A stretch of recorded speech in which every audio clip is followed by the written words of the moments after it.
దేవుని పరిశుద్ధ నామానికి మహిమ కలుగును గాక. ఈ సమయంలో మనం దేవుని పాట పాడుకుందాం. పెద్ద పాటల పుస్తకంలో నుండి మొదటిగా సమయంలో సోదరుడు దాసు వచ్చి తాను సహకరిస్తాడు. అలాగే బాబు థామస్ కూడా కలిసి సావాసంగా పాండితులు తాను కూడా ముందుకు రావాలని తెలియపరుస్తున్నాను. Thomas, you can come on the dais. Let us sing.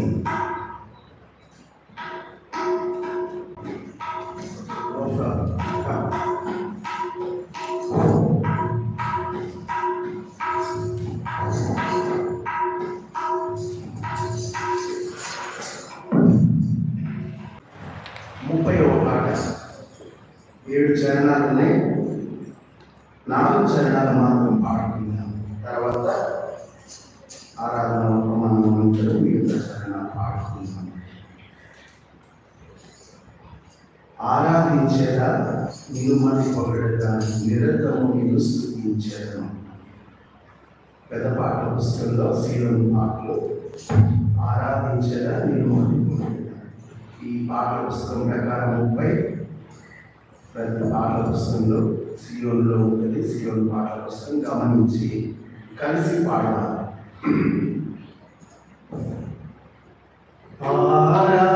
ఆరాధించేదా నిన్ను మరి పొగడేదా, నిరతము నిన్ను స్తుతించెదను.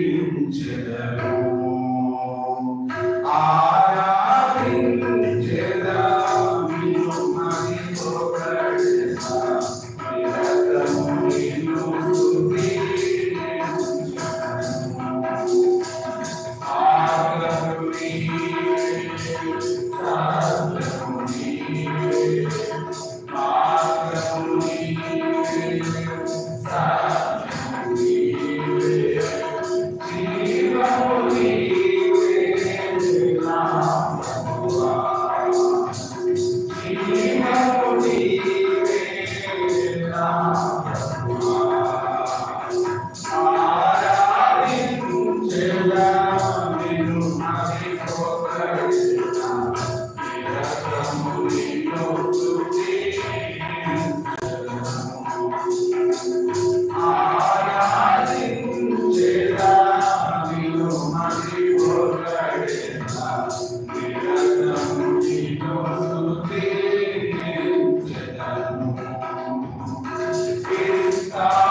ఈ సమయంలో ఆరాధన నిమిత్తమై పరిశుద్ధ గ్రంథమైన బైబిల్లో నుండి ఏషియా గ్రంథం 9వ అధ్యాయం 6వ వచనం మనమందరం కలిసి చదువుకుందాం.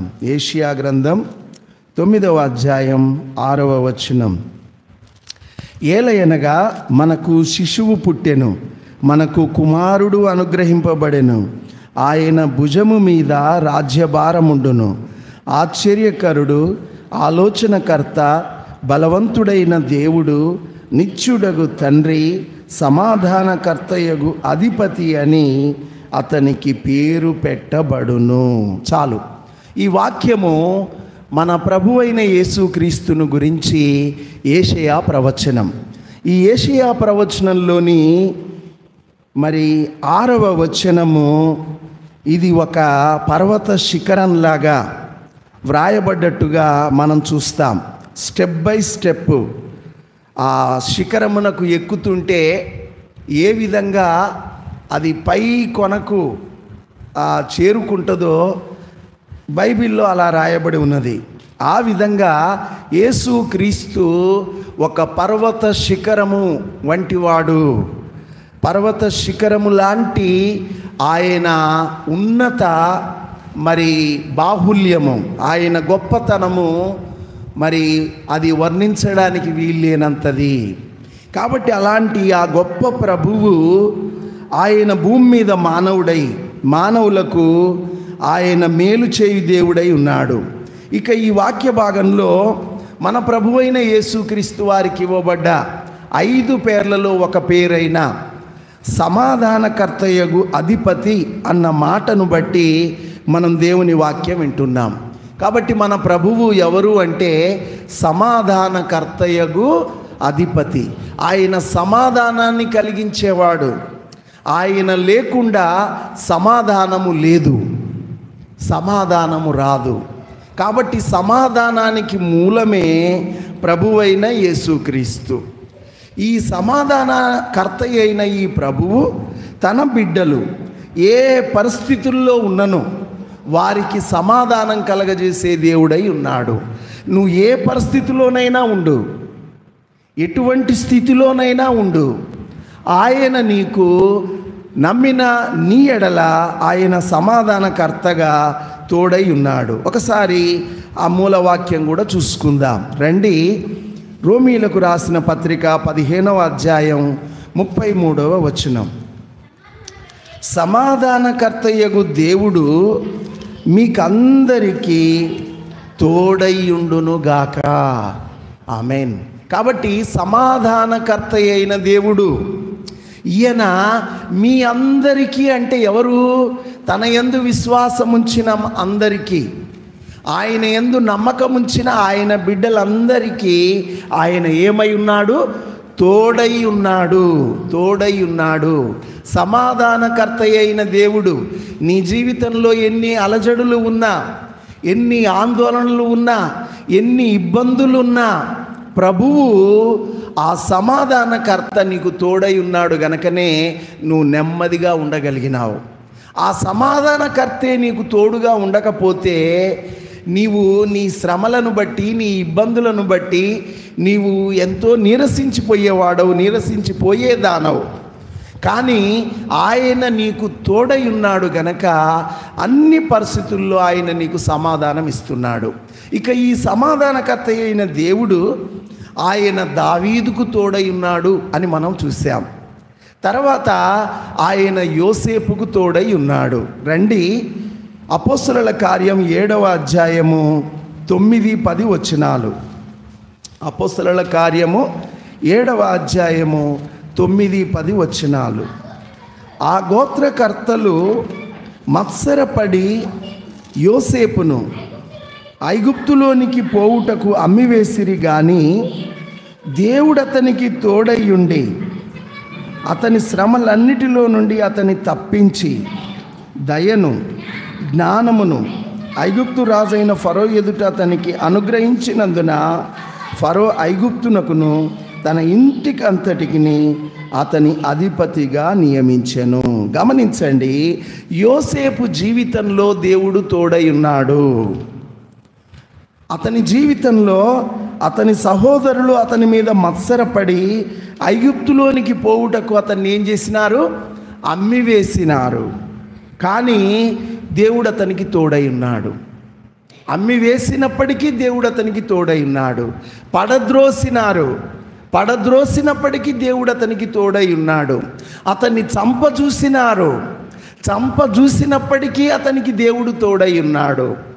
కాబట్టి తన యందు నమ్మకం ఉంచిన బిడ్డలకు ఎన్ని పరిస్థితులు వచ్చినను ఆయన తోడయుండి నడిపించి ఉన్నతమైన ఏర్పాటుకు తీసుకొచ్చేవాడు.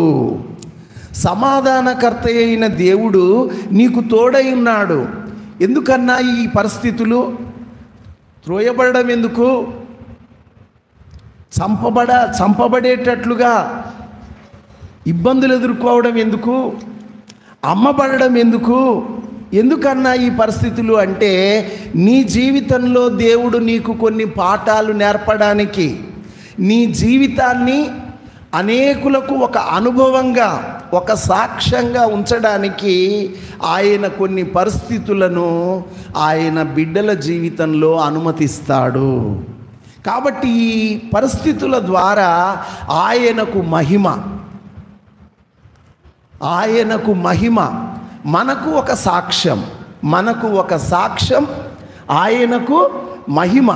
ఇలాగుండడానికే దేవుడు నీతో, నాతో, మనతో అంటున్నాడు, నేను మీకు తోడై ఉన్నాను. యోసేపుకు తోడై ఉన్న దేవుడను మీకు తోడై ఉన్నాను, మీరు భయపడొద్దు అని అంటున్నాడు. యోసేపుకు తోడై ఉన్న దేవుడుగా యోసేపు ఎడల ఎలా తోడై ఉన్నాడో మనకు కూడా ఆ సమాధానకర్త అయిన దేవుడు తోడై ఉన్నాడు. ఇక యోసేపు జీవితంలో ఆ తోడై ఉన్న దేవుడు నడిపించిన మార్గములో 3 విషయాలను నేను మీతో చెప్పి ఆరాధనలో ప్రవేశించాలని ఆలోచన. రండి, మొట్టమొదటి విషయం, యోసేపు జీవితంలో దేవుడు తోడై ఉన్న దేవుడు ఆయన ఎలా నడిపిస్తూ వచ్చాడు. ఆదికాండం 37వ అధ్యాయం 19-20 వచనాలు. ఆదికాండం 37, 19, 20 వచనాలు. వారు, ఇదిగో ఈ కలలు కనువాడు వచ్చుచున్నాడు, వీని చంపి గుంటలో పారవేసి దుష్టమృగము వీని తినివేసెనని చెప్పుదము. అప్పుడు వీని కలలేమగునో చూతము రండని ఒకనితో ఒకడు మాటలాడుకొనిరి. చూడండి, సహోదరులు, వీరు ఎవరో దూరస్తులు గారు, ఒక తండ్రి పిల్లలు, రక్త సంబంధులు, నీ ప్రజలే, నీ వారే, నీకు దగ్గర వారే నీకు కీడు చేయజూస్తున్నారు. నీకు రక్త సంబంధులే, నీతో ఎప్పుడు ఉండేవారే నీకు కీడు చేయజూస్తున్నారు. అయినా కూడా జరిగే పరిస్థితి ఏంటంటే, వాళ్ళు అంటున్నారు, ఈ కలలు గనువాడు వచ్చుచున్నాడు. వీని కలలు, ఒక మాటలో చెప్పాలంటే, వీని కలలు మనము కల్లలు చేద్దాము అని అనుకుంటున్నారు వారు. వీనికి కలలున్నాయే, ఈ కలలు ఏం చేయాలి? కల్లలు అంటే అబద్ధాలు చెయ్యాలి. కాబట్టి ఈ కలలు ఎవరిచ్చారు యోసేపుకు? దేవుడే ఇచ్చాడు. కాబట్టి దేవుడు తన ప్రజలకు, తన బిడ్డలకు కొన్ని పరిస్థితులను బట్టి కొన్ని కృపావరాలు, కొన్ని తలాంతులు, కొన్ని ఏర్పాట్లు వారి జీవితంలో ఆయన అనుగ్రహాన్ని బట్టి ఇస్తాడు. యోసేపు జీవితంలో కలలు గనువాడు. ఆ కలలు దర్శనం, దేవుడు చూపించిన దర్శనం ముందే చూపించాడు. ఇది జరగబోతుంది అని యోసేపు కలల ద్వారా ముందే చూపించాడు. ఇక యోసేపు తన సహోదరులతో పంచుకున్నాడు. అందును బట్టి ఇప్పుడు వాళ్లకు ఆ కలలను బట్టి వాళ్ళ ఆలోచన ఏంటంటే, వీని కలలు చెయ్యాలి అని ఆశ, వాళ్ళ ఆలోచన. కాబట్టి యోసేపుని గురించి ఒక మంచి మాట ఏమనుందంటే, a boy whose dreams came true అని ఇచ్చాడు. యోసేపును గురించి కలలు గనిన బాలుడి కలలు నెరవేర్చినవాడు. కలలు గన్న బాలుడు కలలు ఏమైనాయి? నెరవేర్చబడ్డాయి. అతడు కలలు గన్నాడు, ఆ కలలు నెరవేర్చబడ్డాయి. కాబట్టి యోసేపు జీవితంలో కలలు కనేవాడుగా మనం చూస్తాం. కలలు కనేవాడే కాదు, కలల అర్థాలు కూడా చెప్పేవాడు. ఎవరైనా కలలు కంటే కలల అర్థాలు కూడా చెప్పేవాడు. ఆయన కలలు కనేవాడు. భావము తనకు తెలపబడ్డది ఎంతవరకు తర్వాత మనకు తెలియదు. తన కలల అర్థాలు తనకు ఖచ్చితంగా తెలిసి ఉంటాయి. ఇక ఫరోగన్న కళ అర్థం చెప్పినవాడు అతడే. అలాగే ఫరో భటులు చెరసాలలో పడ్డప్పుడు వారి కలలు అర్థం చెప్పిన వాడు కూడా అతడే. కాబట్టి దేవుడిచ్చిన వరం అతనికి ఒక కృప. ఆ విధంగా కలలు గంటూ కలల అర్థాలు చెప్పేవాడు. తర్వాత ఇంకొక వ్యక్తి కూడా కలలు గని కలల అర్థాలు చెప్పేవాడు ఉన్నారు. ఎవరో చెప్పండి? దానియేలు. బబులోను చెరకు కొనిపోబడ్డవాడు. తాను దర్శనాలుగా కలలు గన్నట్లు దానియేలు గ్రంథంలో చూస్తాం. బబులోను గన్న కళ, బబులోను చక్రవర్తి నెబుకద్నెజరు గన కళ కూడా అర్థం చెప్పిన వ్యక్తిగా దానియేలును చూస్తాం. కాబట్టి ఏంటి దానియేలు యోసేపు అని అంటే, మరి దానియేలు ఒక చెరకు పోయిన వాడుగా ఉన్నాడు. యోసేపు కూడా ఓ చెరకు పోయిన పరిస్థితిలోనే ఉంటాడు. అయినా కూడా దానియేలుకు తోడై ఉన్న దేవుడు, యోసేపుకు తోడై ఉన్న దేవుడు నీకు కూడా తోడై ఉన్నాడు. నీ కలలు, నీ జీవితంలో దేవుడి దర్శనమును వ్యర్థపరచాలని చూసినా కూడా వ్యర్థపరచలేరు. కాబట్టి వీని కలలు చేద్దాము, రండి వీడు గనిన కలలు ఏమైపోతాయో చూద్దాము అని చంపజూస్తున్నారు. నీ స్వజనమే, నీ సొంత ప్రజలే నీకు వ్యతిరేకంగా కీడు చూస్తున్నారు.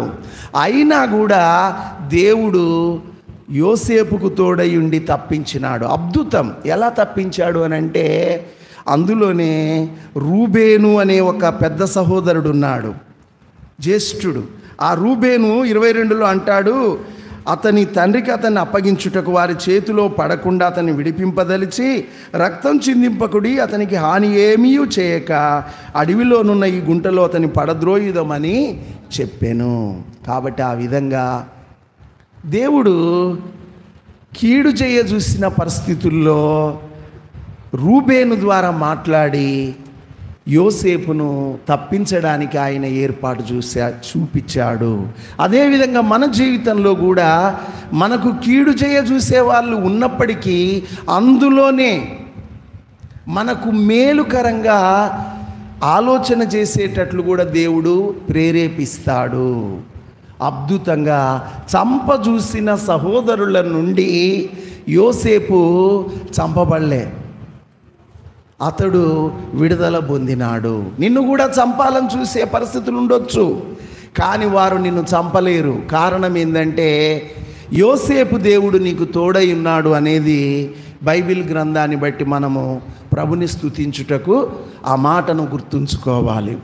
ఇక తర్వాత యోసేపు జీవితంలో రెండవ అనుభవం ఏంటంటే, దేవుడి వాక్యాన్ని బట్టి చూసినట్లయితే 23-24, ఆదికాండం 37, 23-24. యోసేపు తన సహోదరుల యొద్దకు వచ్చినప్పుడు వారు యోసేపు అంగిని, అతడు తొడుక్కొని ఉండిన ఆ విచిత్రమైన నిలువుటంగిని తీసివేసి అతని పట్టుకొని ఆ గుంటలో పడద్రోసిరి. ఆ గుంట ఒట్టిది, అందులో నీళ్లు లేవు. చూడండి, యోసేపు దగ్గరికి రాగానే వాళ్ళు చేసిన పని ఏంటంటే, ముందు చంపాలనుకున్నారు, చంపలేదు, దేవుడు తప్పించాడు ఆలోచన. రెండవదిగా వాళ్ళు చేసిన పని ఏంటంటే, రాగానే ముందు యోసేపు అంగిని తీసేసిరట. తొడుక్కున్న అంగిని, విచిత్రమైన నిలువుటంగిని తీసివేశారు. కాబట్టి ఇక్కడ యోసేపు ఆ నిలువుటంగి వాళ్లకు చాలా ఈర్ష్యగా ఉంది. నిలువుటంగి ఆయన అంగిని వాళ్ళు తీసివేశారు. ఇక్కడ మన ప్రభువైన యేసు క్రీస్తు కనపడతాడు. ఎందుకంటే ఆయన నిలువుటంగిని తీసివేసి ఆయనను సిలువ వేయుటకు తీసుకొని పోయినట్లుగా మనం చూస్తాం. కాబట్టి ఆయన వస్త్రాలను తీసివేశారు, యోసేపు వస్త్రాలను తీసివేశారు. కాబట్టి కొన్నిసార్లు మన జీవితంలో కొన్ని శ్రమలు వస్తున్నప్పుడు మనం ఏం గుర్తుంచుకోవాలి అని అంటే, ప్రభువా నా జీవితంలో ఈ శ్రమలు వస్తున్నాయంటే నాకంటే ముందుగా నీవే అనుభవించావు కదా అని మనం ప్రభువును బట్టి మన శ్రమల్లో జ్ఞాపకం చేసుకొని ధైర్యం పొందాలి. ఇక యోసేపు జీవితంలో అతన్ని వస్త్రాలు తీసివేసి అతన్ని ఎక్కడ దోసిరట? గుంటలో పడద్రోసిరి. గుంటలో పడద్రోసిరి. కాబట్టి పడద్రోయబడిన వారు భాగ్యవంతులు అవుతారు. భయపడకండి. ఎవరన్నా అన్నా మేము పడద్రోయబడిన స్థితిలో ఉన్నాం అంటున్నారా?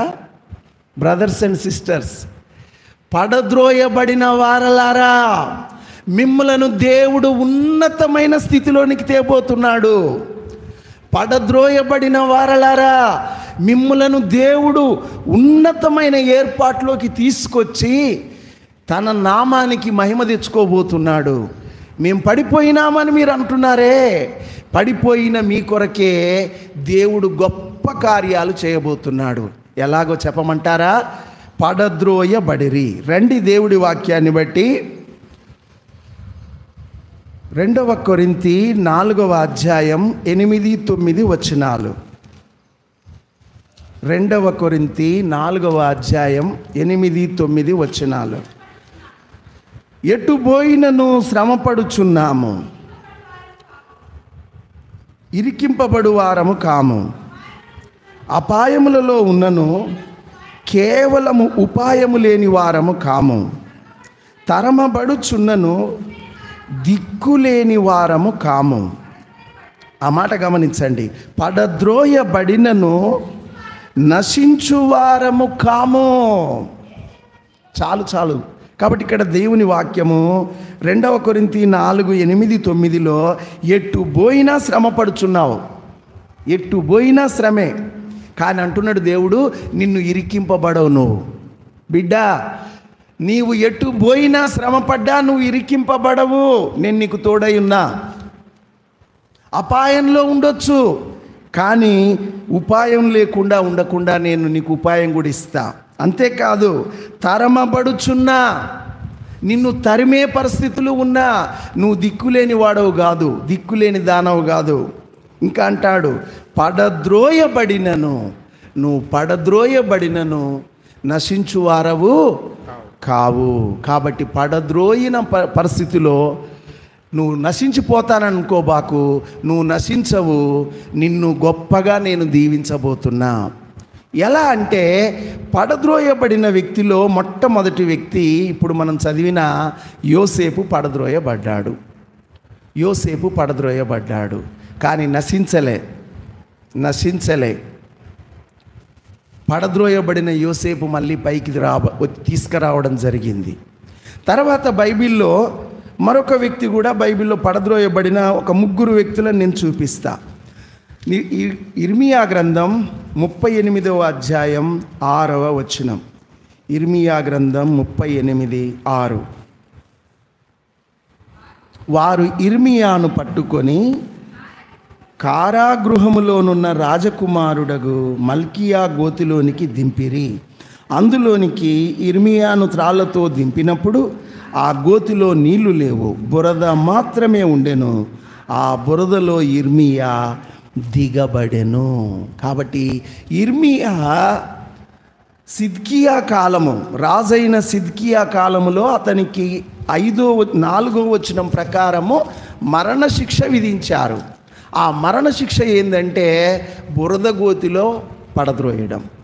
బురద గోతిలో పడద్రోయబడిన ఇర్మియా లోపలికి వెళ్ళిపోతున్నాడు, దిగబడిపోతున్నాడు. ఇక అలాగే అది ఆ బురద గుంటలోనే మునిగి చచ్చిపోవాలి. ఇది ఇర్మియా జీవితంలో జరిగిన పరిస్థితి.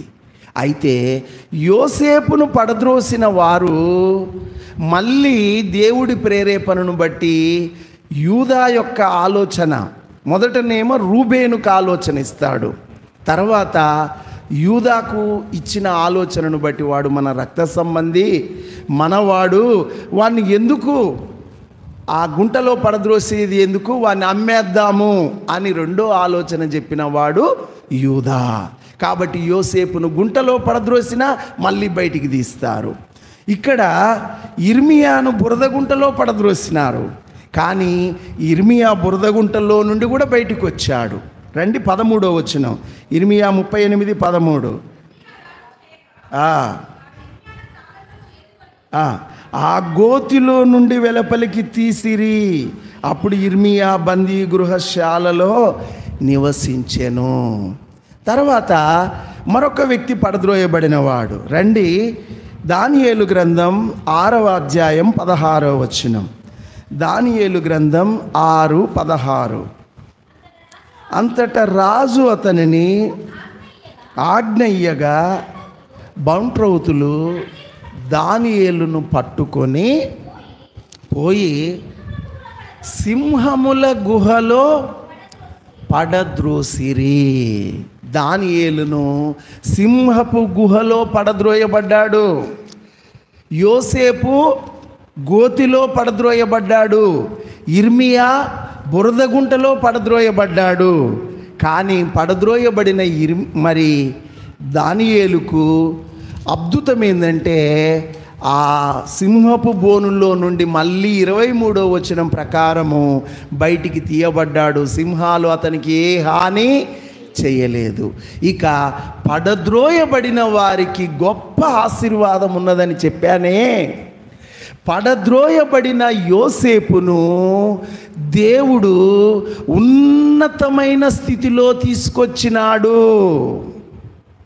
ఎంత ఉన్నతమైన స్థితి అంటే మనం మొదట చదివినామే, అపోస్తల కార్యం 7వ అధ్యాయము 9-10 వచనాలలో అతన్ని అమ్మివేసిరి గాని దేవుడు అతనికి తోడై ఉండి ఐగుప్తు అంతటికి అధికారినిగా దేవుడు అతన్ని నియమించినాడు.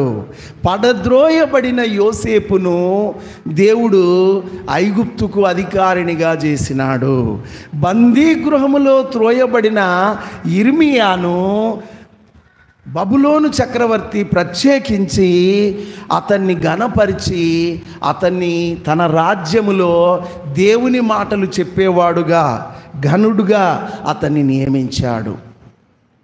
అంతేకాదు, సింహాల బోనులో పడద్రోయబడిన దానియేలును దేవుడు అందరికంటే ఎక్కువగా ఆ దేశములో ఆ ముగ్గురి కంటే కూడా ఇంకా అధికమైన వ్యక్తిగా దేశమంతటి మీద ప్రధానిగా నియమించబడ్డాడు. కాబట్టి పడద్రోయబడిన మిమ్మును ఆయన పైకెత్తుతాడు, ఆయన ఉన్నతంగా ఆశీర్వదిస్తాడు. పడద్రోయబడిన నీ జీవితంలో జనాలు నవ్వొచ్చు, కానీ ఆ నవ్విన జనాలే ఒక దినము ఆశ్చర్యపడేటట్లు అభివృద్ధి నీ ఎడల చూపిస్తాడు. ఆయన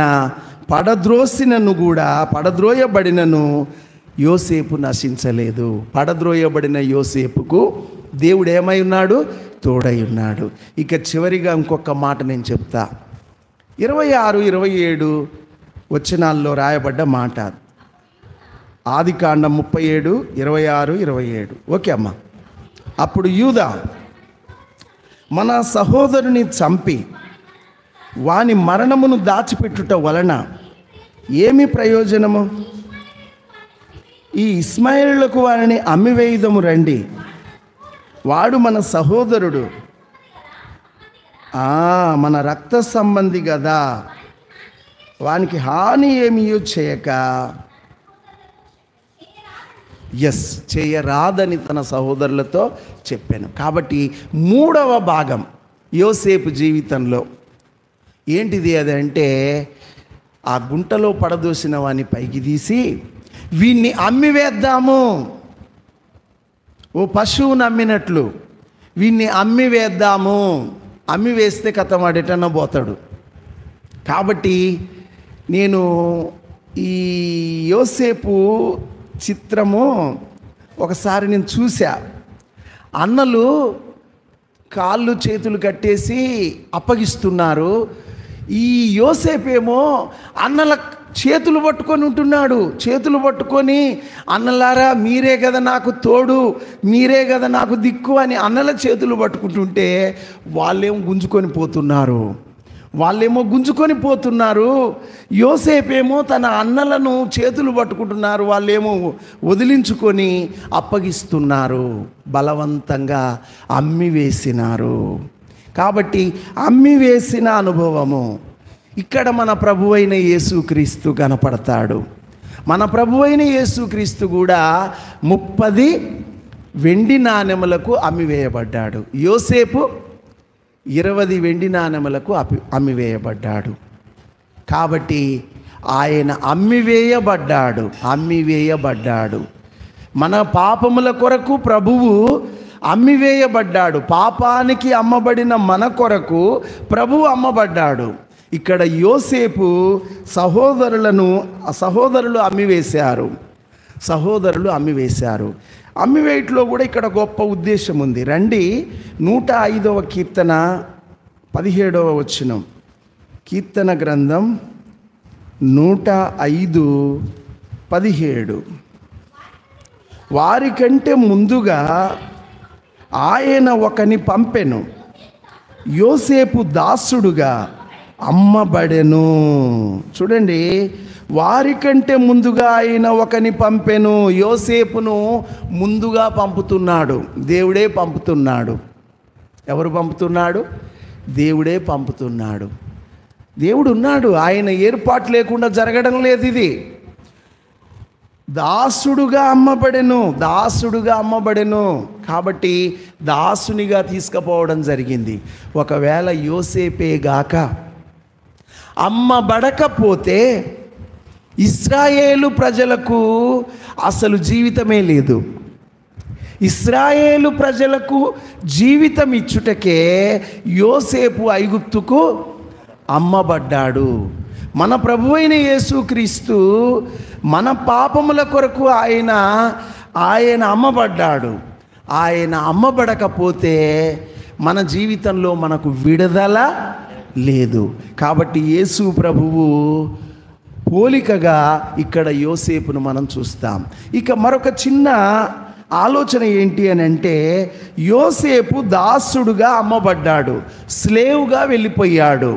కానీ దేవుడు ఏం చేసినాడంటే మాస్టర్గా చేశాడు.